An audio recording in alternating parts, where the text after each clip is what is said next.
Worship is one of the most essential things we do as Christians. But many times, when we think about worship, all we think about is going to church, a place where we sing and maybe even listen to the sermon. But true worship starts in the heart. And this is something that Jesus explains perfectly in a parable found in Luke chapter 18, verses 10 through 14. And it says, 2 men went up into the temple to pray, one a Pharisee and the other a tax collector. The Pharisee, standing by himself, prayed this: God, I thank you that I am not like other men, extortioners, unjust, adulterers, or even like this tax collector. I fast twice a week, I give tithes of all that I get. But the tax collector, standing far off, would not even lift his eyes into heaven, but beat his breast, saying, God, be merciful to me, a sinner. I tell you, this man went to his house justified rather than the other. For everyone who exalts himself will be humbled, but the one who humbles himself will be exalted.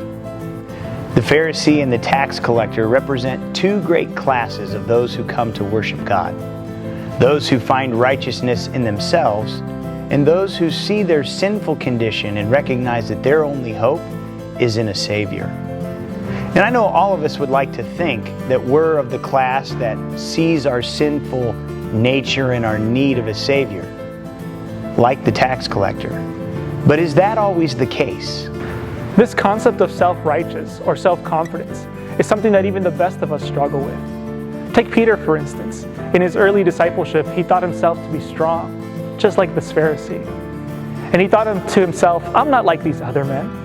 But Christ, on the night of his betrayal, told his disciples, you will all fall away. But Peter confidently declared, even though they all fall away, I will not. And I don't think he really understood the danger in his own words, because his self-confidence misled him. And he thought that he would be able to withstand temptation.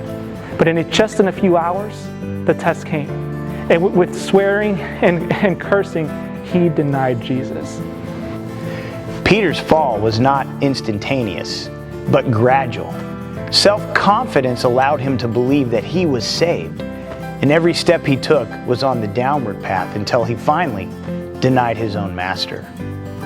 You know, we can never put confidence in ourselves. This is dangerous. Even though people can have a sincere conversion experience, we should never believe that we are saved. It's misleading. We should be taught to cherish hope and faith.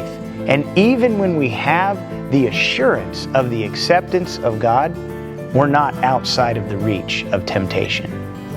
This is why true worship starts at the heart. When we recognize that we're sinners in need of a Savior, our only natural response is to surrender all to Him. We need to surrender God, our time, our money, our family, our lives. And when we do this, and we come to God, we recognize that His power is the one that draws us. And we'll often have to come to the cross and fall down before it. But at that moment, we have the opportunity to be new creatures in Jesus Christ. You know, none of us are perfect, not even close. We've done things that have caused us great shame and degradation because of our sin. But even greater than this is the exaltation and the redeeming love that Jesus showed for us while on the cross. And that's why we worship. I invite you to worship God, not because it makes us righteous, but because He is worthy, because of who He is and what He has done. That's why we worship.